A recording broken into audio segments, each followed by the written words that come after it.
All right, we are going to go ahead and get started. So I know we have a bunch of folks still in the hall who are going to probably be slowly coming in, so don't mind them. And thank you for bearing with us as we are running a little bit behind. But I am really excited to have the next conversation with Erin Millar of Indiegraf. Erin accepted my invitation to speak quite late, and she rearranged her schedule a little bit to do this. And I'm so grateful that she made the trip down here to Philly because she was in New York this morning to be here and help start a conversation that I think is going to be really important to have at the Collaborative Journalism Summit, which is looking at how journalism support organizations can and should work together more. This is a big conversation. There's a lot happening in this space right now, and I think Erin is perfectly positioned to share her thoughts about what we could and should do. So Erin, the floor is yours. Thank you. All right. Thank you so much for having me. I can't think of a better venue to have this conversation than the Collaborative Journalism Summit. My name is Erin Millar, and I'm the CEO and co-founder of Indiegraf. Indiegraf is a mission-driven technology company built by and for independent local media leaders. We serve large and small digital media, newspapers, radio stations, public media across the Americas. We just actually started supporting organizations in Mexico and Colombia last year. In both, we're fully bilingual in English and Spanish, and we have a special focus on underserved communities. Going to see, nice, thank you. Okay, I'm here today to say something out loud that honestly, as an organization that exists to support independent journalism but does not produce it, makes me uncomfortable. You know those critics who complain about philanthropic capital going to journalism support organizations instead of directly to newsrooms? I think they kind of have a point. Gonna take a deep breath. Over the next 20 minutes or so, I'll explain to you what I mean and what I think we should do about it. By telling you my story and lived experience of collaboration in this field over the last 20 years. I started my career as an education reporter for a national newspaper in Canada, where I'm from and I still live. And I loved covering education. I love the public service mission of journalism. I love the idea that good information could genuinely improve people's lives. As a young reporter, I believed that if I could just tell the right story loudly enough, someone in power would fix the problem. I'm sure you've all been there. But over time, I came to realize that the stories that really lit me up, that filled me with energy, were those that impacted people's lives at the community level. The stories about issues like education, and they were rarely the big national ones. They were the school district decision, the hospital closure, the local business that was making an impact, the housing development, Indigenous land dispute. Those were the stories that really only mattered deeply if you actually live there. Those were also the exact stories that were disappearing. Local journalists were losing their jobs in droves, and those still holding on were expected to produce so much content to cover so many municipal meetings and community events that there was no capacity left for the type of in-depth reporting that helped communities solve problems. Meantime, from my vantage point at a big newspaper in Toronto, I don't know if you guys have ever heard of that place, but it's the center of the universe if you're Canadian. It's a well-served, very competitive media market. I was aghast by just how much journalistic capacity went to waste. Multiple newsrooms would send reporters to cover the same press conference, and we were celebrated for advancing a story with one development, even though 90% of our story was just replicating what had already been reported. And then we bitched about scarcity at the bar. Meantime, entire communities had nobody covering them at all. So in 2014, I left my newspaper job and started my first company, The Discourse, a digital local news outlet based in a rural community in British Columbia. There we go. That was me. I was gray then too. Always been this way. Our goal was pretty simple. Could we build a different model for local journalism? One that could actually support in-depth reporting in underserved communities that legacy media could no longer sustainably serve. Places where people desperately needed journalism, but the economics didn't work anymore. From the very beginning, collaboration with other newsrooms was central to this model, and we partnered for all kinds of reasons. When a local mining company won a contract to develop a mine in South Africa, we partnered with the Daily Maverick to figure out what was happening on the ground. When there was a major transportation referendum, we shared a database that we built with commuting trends with all of our so-called local competitors to better inform voters in the communities that we didn't have the bandwidth to cover. When we uncovered a major story about racial profiling of Indigenous people by police, we knew it was too big for us, and so we co-published with a national news outlet. Did we all do this because we were collaborative by nature? We were just really nice? No. We are competitive. We mostly did it because we had no real choice. We were genuinely resource constrained and we were generally motivated to make an impact. We had no budget to send a journalist to chase down the mining story. We didn't have the reach to hold the police to account, and so we partnered. And bit by bit, over time, the strategy worked. We grew, we earned the trust of our community, and revenue followed. After we successfully replicated our model in several other communities in British Columbia, we began to hear from local reporters and community leaders across Canada and beyond. They asked, how can we do this in our own community? And that's where the idea for Indiegraf came from. We were kicking it around in 2019 because we had no desire to keep expanding the discourse and become another centrally operated chain, sort of like a digital membership Gannett. We believed that being locally rooted was key to our model. And so the original vision of Indiegraf was about reimagining the local news chain without centralized editorial control. What if independent local media could remain community-owned and accountable, but still benefit from the economies of scale that historically only chains had access to? Shared technology, shared marketing, shared learning, shared infrastructure. True to our collaborative roots, we put out a call to other independent newsrooms in Canada who wanted to join us in this experiment. Dozens of independent media replied. We signed up 10 partners across Canada and we started the awkward dance that is early stage of a partnership trying to birth something new. We talked, we designed things on a whiteboard, we skirted around the relationally challenging issues of who is leading what, who owns what. We wrote some more things on a whiteboard. And then something completely transformative happened. COVID arrived. Over the 6 weeks between mid-March and the end of April 2020, 50 community newspapers closed in Canada. It was an existential event for local news. Just as access to reliable local information was literally a matter of life and death. That kind of crisis clarifies. It eliminates a lot of the bullshit that too often adds friction to partnerships. All of a sudden, collaborations between competitive organizations that seemed impossible just weeks before began happening. And so we got to work and launched 10 independent digital news sites in news deserts in the course of a few weeks. Indiegraf was officially born in May 2020.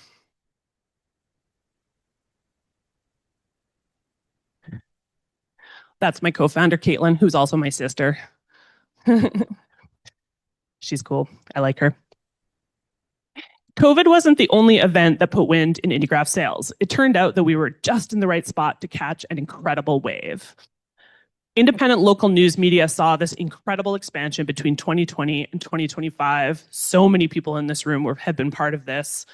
Lion Publishers, looking at you, Chris, grew from roughly 339 members at the end of 2020 to more than 575 in 2025, an increase of nearly 70%. The nonprofit news movement has grown even faster. The Institute for Nonprofit News expanded from about 189 in 2019 to 500 nonprofit news organizations in 2025, more than doubling in size in 6 years, with membership tripling since 2017. And I want to pause here and reflect on this for a minute because it really deserves that. While some of these new organizations were large, well-funded initiatives, the vast majority were small, led, and created by journalist entrepreneurs. Think about that. Hundreds of journalists coming to the rescue in their own communities, filling news gaps, a lot of them like using their own funds or credit cards to get started. They truly are democracy heroes. Independent newsrooms have produced some of the most important journalism innovations of our generation during this time. Here's a few that I love. Incredible anti-racism and social justice work by that pioneered at the Kansas City Defender, yes. Ryan Sorrell, incredible entrepreneur. They built the largest audience of Gen Z and millennials of any publication in Missouri and Kansas by reimagining journalistic practice and telling stories that truly serve their audience on the platforms where they already are. One of our original partners, Annalise Pierce, Shasta Scout is literally the only media outlet willing to investigate the outsized influence of the Bethel Church and presence of far-right extremism groups within her community in Northern California. Yes. And they're just two. I could have picked any two. Those were the two I already had slides for. But the independent journalism movement has truly shifted this system. So, one of the big wins that happened in Canada in the last couple of years is that a group of independent media leaders, many of them Indiegraf publishers, won the contract to design and set up a fund to distribute $100 million per year from Google that was unlocked under the Online News Act, ensuring fair distribution not only to the big guys, but also to nonprofit, local, and BIPOC-led newsrooms. That was a win for Indie. It's now not even that big of a deal when a small independent newsroom wins a Pulitzer. Okay. This movement has earned its seat at the table. This is a massive transition in ownership that we at Indiegraf had dreamed of, a generational shift from big corporate to locally rooted that had the potential to transform local news to be more trustworthy, responsive, and equitable. And so with an investment from New Media Ventures, a democracy-focused venture fund, Indiegraf set up a US-based operation in 2020. We launched because we wanted to be part of this incredible movement. And actually, I'm going to call out Joe Lannon right there, who was our first US employee and led a lot of this work. So this is what Indiegraf looks like today. It's been an incredible ride. Indiegraf tools now power over 180 independent media in the US, Canada, and Latin America. While our DNA will always be with startups, we love the scrappy startup entrepreneurs. We now serve small and large digital media, some networks, newspapers, radio stations, public media. We're fully bilingual in English and Spanish, and we will continue to have that commitment to underserved communities as long as we exist. Indiegraf is among a group of fellow traveler organizations that launched around the same time to support independent journalism and rode this wave with us. The ecosystem of JSOs proliferated during this period. Lion professionalized and grew. INN grew exponentially. Service providers like Indiegraf, Harkin, News Revenue Hub, NewsPack, Blue Lena, incredible organizations like the American Journalism Project and Tiny News, work done at universities like Temple here. Hundreds and hundreds of experiments contributed to news outlets developing new impactful practices and business models. And this was the result of a lot of innovation funding being available. Google News Initiative's Innovation Challenge. We haven't seen that in a couple of years, but remember that. Facebook Journalism Project, RIP, not really. And of course, Knight Foundation had a real focus on innovation and infrastructure that drove this movement forward. And these experiments were really important. And I want to say that really clearly because I have some hard things to say a little later. But this created literally millions of dollars to support independent journalism, and we should be really proud of that. But here's a number that should give us all pause. 369. That is the number of organizations that are listed in the Journalism Support Exchange, a recently launched matchmaking service that's supported by Press Forward, a number of other organizations. So let's compare that to the number of independent outlets that now exist. So I looked at the Oasis media database. So this is not including everybody, but according to that database, there's 1,300 in the US. That means that there is one JSO for every 3.5 independent newsrooms. Indiegraf started to feel some of this building pressure that comes from this kind of crowded ecosystem in the past 12 months.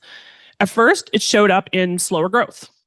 We were seeing less engagement from our local media partners in our programming. We were hearing from really burned out local media leaders, higher rates of failure among startups. And so we asked our partners what was up.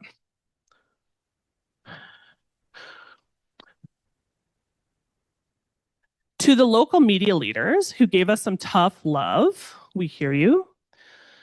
You are exhausted by the fragmented ecosystem of tools and services. It's frustrating to see precious philanthropic capital go to organizations who waste resources competing with one another or building duplicative solutions. And you hate it when we won't play nice together. We need to do better. But people say competition is good. Let the market win. Competition is good, especially during an innovation phase, which is what we were in. We were building a better mousetrap, 1,000 flowers bloom, all of that. But the reality is that this is not a pure market. I don't know if anybody noticed. Like, as a Canadian, this market is really weird. There's a ton of philanthropy in it. There's a ton of subsidization in it. And that's needed because the field has experienced commercial market failure. That's part of what we need to be doing. But that money meant that some things were funded in a way that would not have been in a more ruthless market. So fragmentation was not a bug of that era, it was a feature. Because of the structure of capital available, incentivized JSOs to always be pitching a new idea for an innovation, compete with one another for the next grant. And while it generated some incredible innovations, it also resulted in some shitty behavior and downright infuriating use of resources. And this is where, instead of pointing fingers at anyone else, I'm going to get to the confessional part of this talk. I've been part of years of half-hearted conversations at the conference hotel bar about collaborations between intermediaries. I remember one moment in particular where 3 organizations were all building a very, very similar tool while all being funded by the same 2 funders. We all knew what we were doing. We all talked about aligning, but then we went and built the tools anyways. You're all using them. Wait, someone might say. If there are fewer JSOs fighting it out, then a handful of organizations will get a large market share and enshittification will ensue. Guys, we are not serving a market like Facebook's in terms of its size. We are not here to maximize returns. We know that there are a hell of a lot better ways to make money, and we all share the same mission. The conditions are quite different. Here's another example from my experiences in shitty competition. One of our partner publishers approached us at Indiegraf, asking us to integrate with a revenue tool that did a lot of the same things that our features in our platform did. We said no. Why? We told ourselves that it was because our tool was better than theirs, and that local media partner just didn't know better. But the truth was that we were reacting to a competitive threat from a place of scarcity and distrust. And our decision betrayed a lack of humility and curiosity. Did Indiegraf truly not have anything to learn from this potential partner? Plus, let's admit, egos intervened. I didn't like how aggressive this particular founder was. Our personalities clashed. I felt disrespected. And that prevented us from asking the question that really mattered most. What is in the best interest of this publisher and the community that she serves? A year later, the publisher switched to a different platform. And when I asked why, she said that while Indiegraf's support helped her growth a lot, that decision put a bad taste in her mouth about who we really served. And I am eternally grateful to her for that lesson. Philanthropy is getting more constrained, yes, but it's not going away entirely. There is space to create incentives to make our end users, local journalists, and the audiences that they serve the #1 stakeholder that we're optimizing for. Here's why that I believe now is the time for radical collaboration. The conditions that we as a field are operating in now call for a radically different strategy. Independent journalism is not facing just one threat. It is not riding that wave that it was 6 years ago. It's actually facing a polycrisis. Increasingly hostile political environment resulting in digital and legal attacks on independent journalism. Philanthropic funding that must go further to support not only the large ecosystem that we've created during this period, but also public media that has been disrupted by the end of the Corporation for Public Broadcasting. That is huge. Generative AI is happening at the same time, flooding the internet with low-quality content, making it increasingly difficult for audiences to tell what to trust and not. Google search traffic being disrupted, big tech retreating from news. Local media don't just need another tech tool, they need defensive armor. And the polycrisis is too large for any of us, individual JSOs, to support them in solving that alone. And these local media leaders have run out of patience for our lack of coordination. So why hasn't the ecosystem been quicker to level up its strategy? Why haven't we gotten serious about collaboration and coordination faster? The moment that we're in my opinion, should have that same transformative weight that COVID did. Do you all remember where you were on that crazy March weekend? Yeah, where like everybody in your life, like maybe your sister figured it out first and your mom didn't know for a couple more days. But like over the course of like 48 hours, everyone in our lives realized that nothing was going to be the same again. This moment isn't like that because it's come on incrementally, one challenge being layered on another. One threat coming in, another threat. And like we've been completely desensitized to disaster after this absolutely unforgiving 6 years of uncertainty, loss, disruption, fear, change. We are basically unshockable now. Which is why I feel that I have to come here today to say some of these things out loud, because I believe that we really need to pull ourselves out of our old ways of being and step into a new way of thinking from the perspective of an ecosystem and really thinking about how we need to change our strategy to make an impact.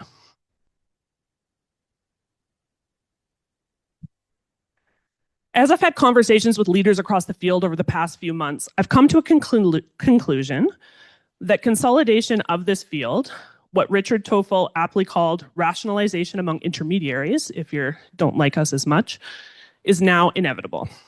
And here's why. All of the main stakeholders are aligned. Local media need this to defend their independence. They don't have the capacity to deal with fragmentation. Funders need to spread their philanthropic capital further. And critically, founders and JSO leaders need new capital to get to sustainability where they need it.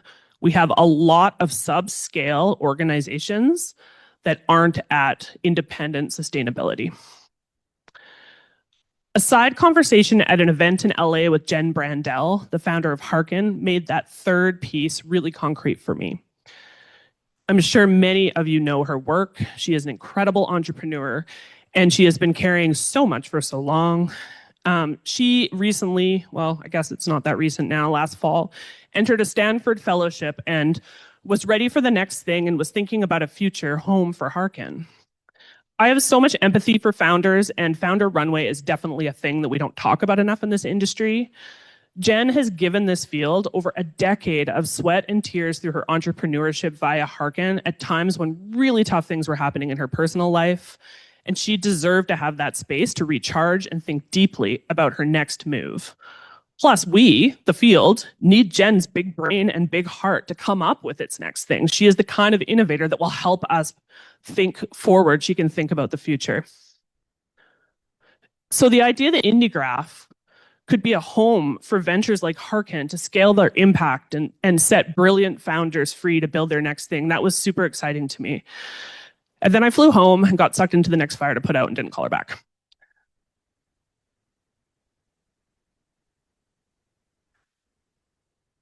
A couple of weeks later, I got a call from Philip Saunders, the CEO of New Media Ventures. They are the impact VC that I mentioned at the beginning that funded Indiegraf to move into the States in 2021. He knew of other founders who were looking to sell or merge. I thought, what a coincidence. He put me in touch. I chatted with Laura Davis, the founder of StyleBot. I admired her work, so I thought, it can't hurt. StyleBot is an editing assistant that gives journalists recommendations about how to apply style guides and apply trust-building best practices in their work. She too had built something really important, but she had come to the end of the road for what she was able to do on her own.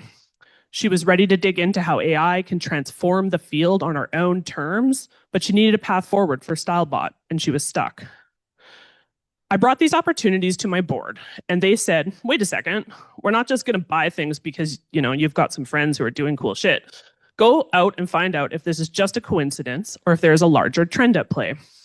And over the following few weeks, I did a listening tour, talking to dozens of independent journalism leaders from newsrooms and JSOs, trying to develop a hypothesis about what was happening.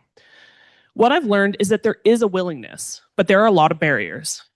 The incentives and the support are not yet there for this. People are also really scared, and there's some very good reasons for that. I think the response to Elizabeth Shapiro's recent report reviewing over 400 applications to press forward's infrastructure points to this fear. It was one of the top read posts on Richard Toffel's Substack. It's led to a lot of conversations. And the reason is because M&A activity has not exactly been kind to our industry. The predatory behavior of private equity that treated essential community services as distressed asset to squeeze every last drop of value out of. We have collective trauma in this industry around that. That's real and that's justifiable. But this is exactly why it should be us, the journalists and the leaders who have been on the front lines of this work for decades, who should shape what consolidation of our field looks like. The opportunity is to optimize around public interest outcomes instead of purely commercial, or worse, partisan interests. Here's what happens if we don't. Do you all remember Pico? Anybody? Yeah? It was a payment tool that local media used to generate donations from its audiences. It had commercial investors behind it, and when it couldn't reach the growth profile expected, its investors pushed it to pivot to influencers, and the creator economy became hype. The impact on local news outlets was awful. At one point, the service went down during the critical weeks of the year-end donation campaigns, and they didn't put any resources to fixing it because local media was no longer the most important stakeholders. It was later sold for pennies on the dollar to a video game company to process in-game purchases. Our ecosystem is currently fragile because it is over-reliant on subsidy from philanthropy. And we need to ensure that as these funds become more constrained, our industry doesn't lose critical innovations and brilliant entrepreneurial talent to failure and burnout. So Indiegraf is making the choice to lead by opening up. We are evolving from being a CMS that directly competes with other platforms to an operating system that defends the independence of local media through three lenses: driving audience trust, diversifying revenue, and enabling collaborations between independent newsrooms. And a critical first step of Indiegraf's OS strategy is for us investing in the technology development to transition to being interoperable with other platforms. We're not there yet. This is going to be later this year. We'll continue to offer a CMS as part of our operating system for those who want it, but we'll be designing this to plug the tools that you want to use in, because your independent shouldn't be contingent on only using our software. We are also actively pursuing acquisitions and strategic partnerships of proven tools that fit within those three pillars of our product strategy. Our first step was to acquire Harken. You see Bridget Thorson here, who left, who we brought from Harken to become Director of Local Media Partnerships at Indiegraf. We're really excited to have her join the team. For those who may not know Harken, it's an organization that spent over a decade leading the industry in the shift from audience reach to relationships. Harken pioneered public-powered journalism, a methodology built on a simple insight. When someone participates in shaping a story, they're far more likely to subscribe, return, and ultimately support that newsroom with money. So we built their engagement management system into our OS.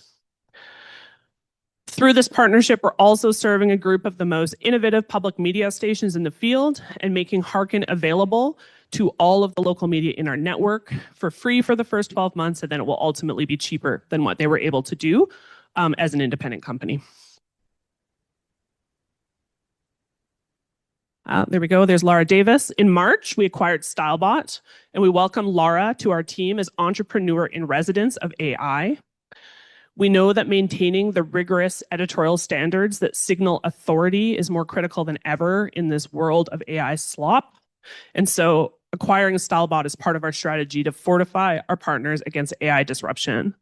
Indie Editor, which is built with the IP and technology behind StyleBot, is now in beta, integrating editorial consistency and trusting news project best practices directly into the newsroom workflow via Indiegraf OS. And now I get to share the industry's worst kept secret. Indiegraf is acquiring RevEngine from the nonprofit News Revenue Hub. And this is actually officially confidential because we're still waiting for final approval from the California Attorney General. So I figured what a better thing to do than share it with 150 journalists. But please keep your eyes out for the official announcement in the next week or so as soon as we've got the green light. We're very, very close. So originally developed by the nonprofit News Revenue Hub, RevEngine is an industry-leading contribution management system that generated $25 million in contributions to independent journalism just last year alone, and is currently utilized by more than 200 independent newsrooms across North America. Indiegraf is taking over the ongoing development of this tool and support of the platform, working closely with News Revenue Hub to ensure it meets the evolving revenue needs of publishers. And we're thrilled that the News Revenue Hub's technology team, led by the CTO, Daniel Craigmile, is joining Indiegraf to accelerate our product vision. News Revenue Hub will remain an independent organization, and this acquisition allows it to specialize and invest directly in what it does best, which is consulting, strategy, systems, implementation, while Indiegraf expands its role as a leading technology provider serving independent local media. So this is what our merry crew looks like. This is what the future of our emerging ecosystem of local media support looks like. These are multiple leaders from multiple organizations. We've gone from 4 organizations to 2. And we came together. This is a photo from a couple of months ago in Chicago where we came together to really map this out and try to understand what we could do better.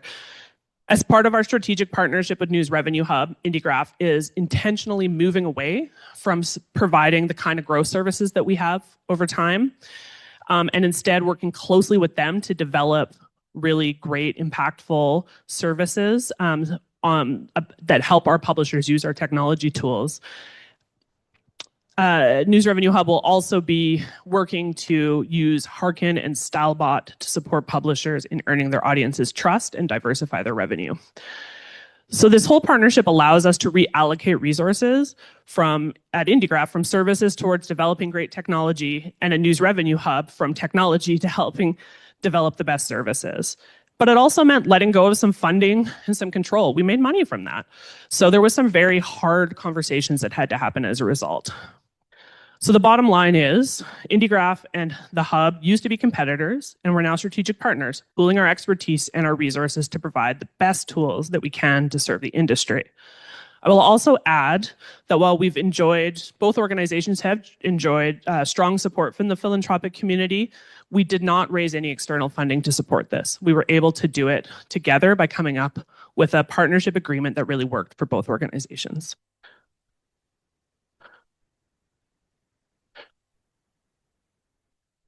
These partnerships were able to happen because we were all clear on our shared mission. And any time that we disagreed during negotiations, which happens, we went back to a core value. We let local news leaders be the most important stakeholder. That meant acknowledging this, that the public good worthy of philanthropic capital is produced by newsrooms, not us.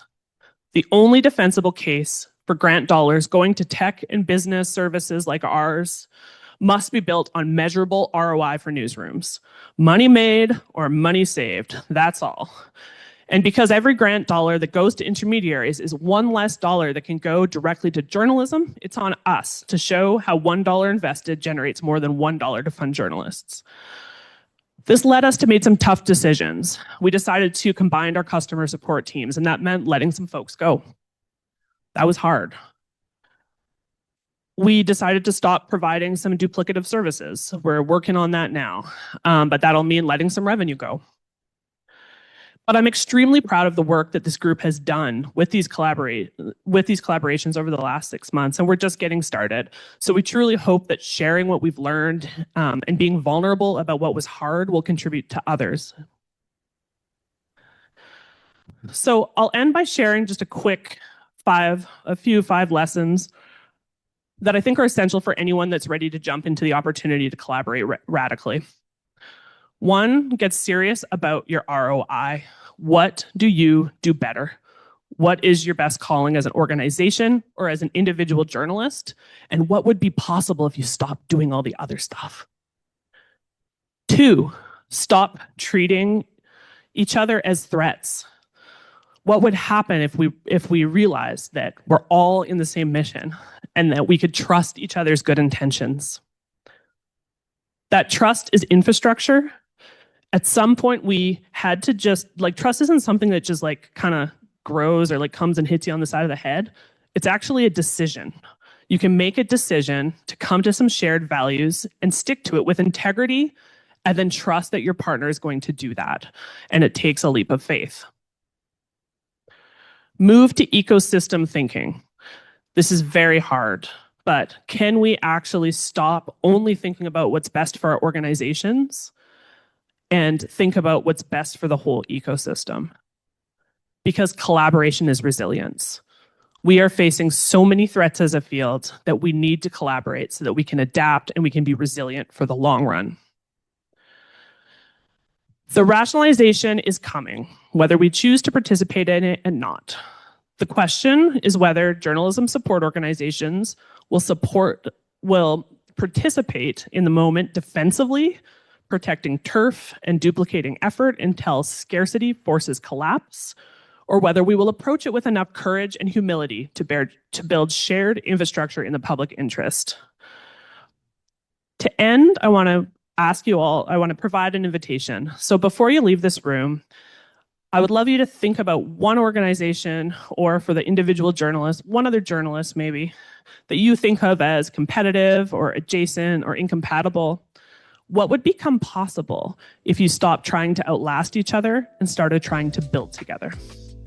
Thank you for listening.